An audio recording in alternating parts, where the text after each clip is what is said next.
こんにちは、空手家工芸です。今回は左のパンチが得意な選手の相手がものすごく楽になる簡単な技術をご紹介したいと思います。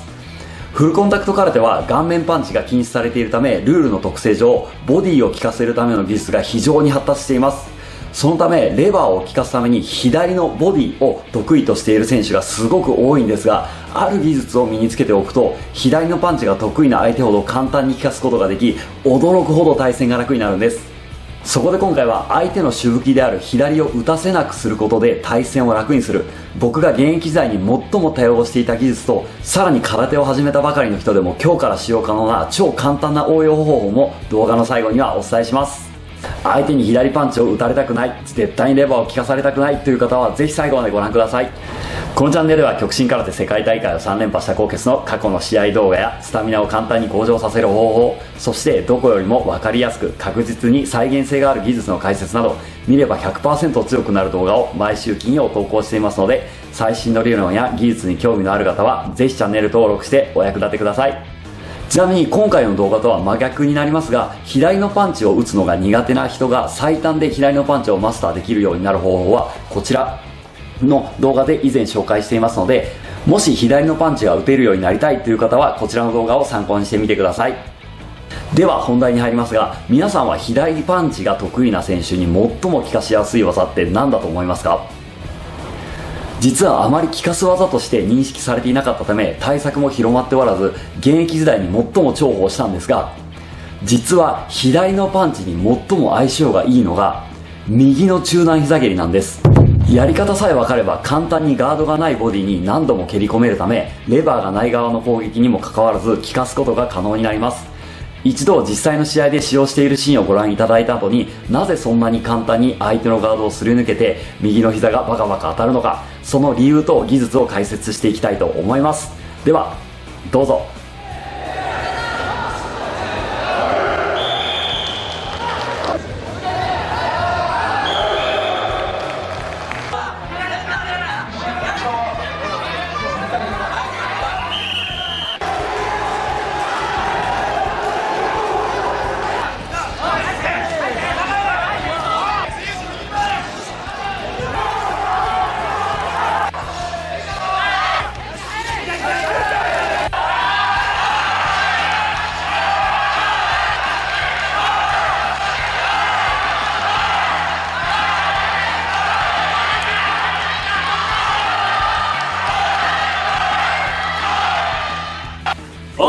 では実際にどんな形で行っているのか解説していきたいと思います。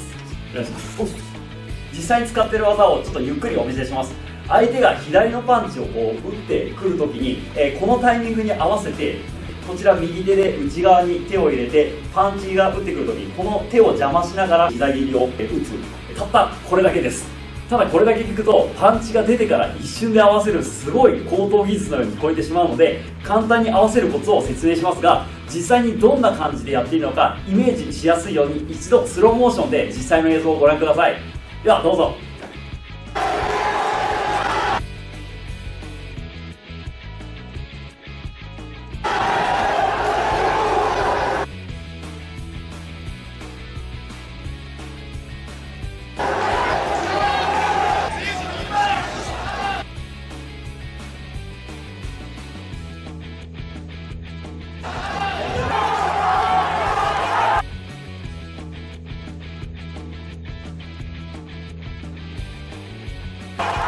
どうでしたか？技が当たる理論に関してはご理解いただけたと思いますので、ここからは超簡単にカウンターを合わせられる具体的な方法と、その時に必要なたった一つのコツをお伝えします。まずはカウンターの合わせ方をお伝えしますが、もちろんカウンターの技術や理論はいろいろありますが、今日は最も簡単で知ったその日からできる、僕が、最も頻繁に使用していた右膝のカウンター方法をお伝えします。これものすごく単純です。それは相手が体重をかけて出した右のパンチを出した後に出し始めることです。当然ですが、相手が左パンチを出し始めてからこちらが右のパンチを出した場合、よほど実力差がない限りは相手のパンチの方が確実に先に当たります。そこで相手が右パンチを出して左を出そうとするところに合わせます。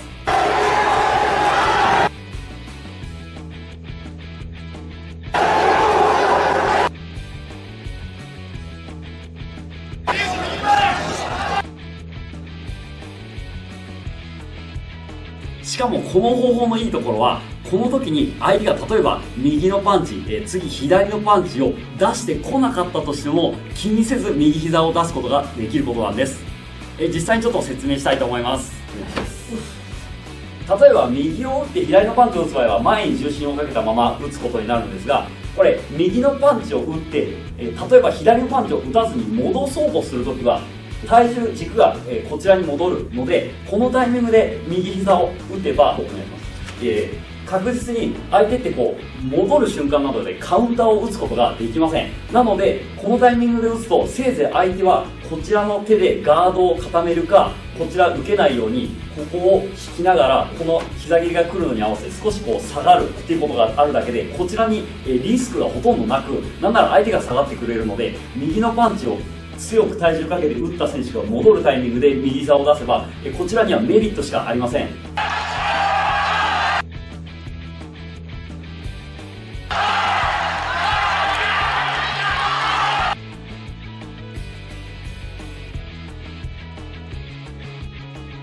なので相手が体重をドーンとかけた右パンチを出して、これを引くタイミングに合わせてこちらが右の合わせのパンチと膝を出し始める、これのタイミングがものすごく大切になります。そしてこのカウンターを成立させるために大切なたった一つのコツがあります。それは右膝を打つ前の右のパンチは右足で得る地面の反動で相手を支えるイメージで打つことです。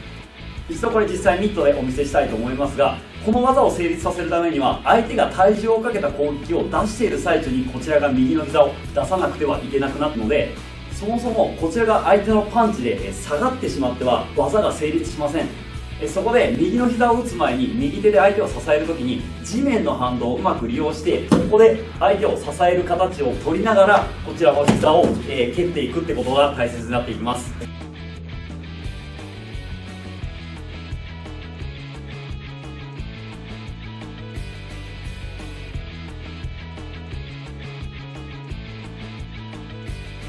ただこの時にこの地面の反動でしっかりパンチをドーンと打ってしまうと足の力を一度ここで使い切ってしまうので、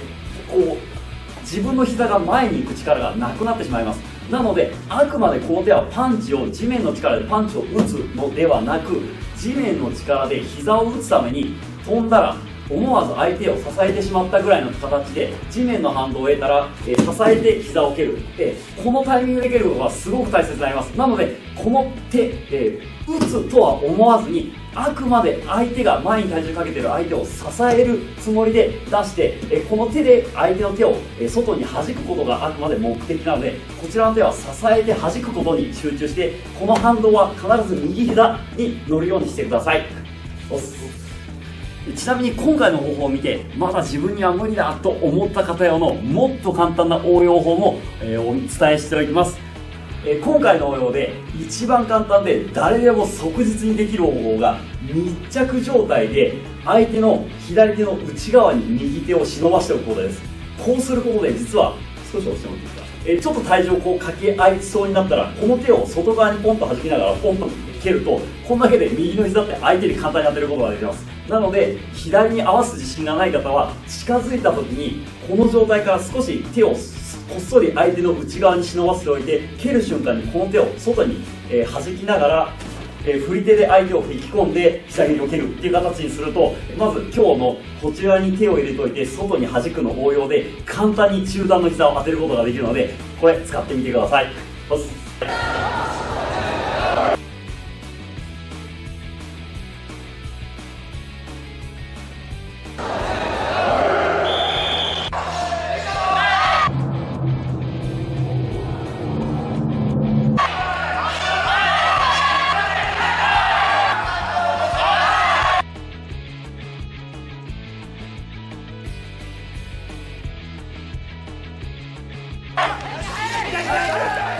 今回お伝えした外に弾く動作は膝蹴りのスピードを上げるための振り手といって、こういう形で本来使うものなので、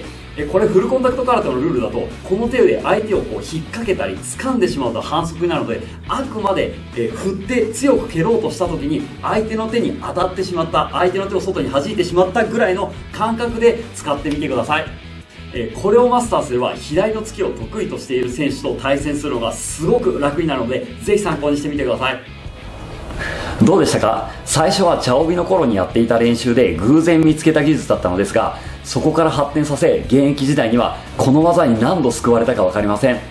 慣れれば左のパンチを狙ってくる相手を打ち合いに持ち込めば何度でも当て続けることが可能になるので、ぜひ参考にしてみてください。今日も最後まで YouTube を見ていただきありがとうございます。これからも 100% 強くなるために役立つ動画を更新していきますので、もし動画の内容が良かったらいいねボタンとチャンネル登録して、極真空手世界王者コウケツの YouTube 道場で一緒に強くなりましょう。おっす。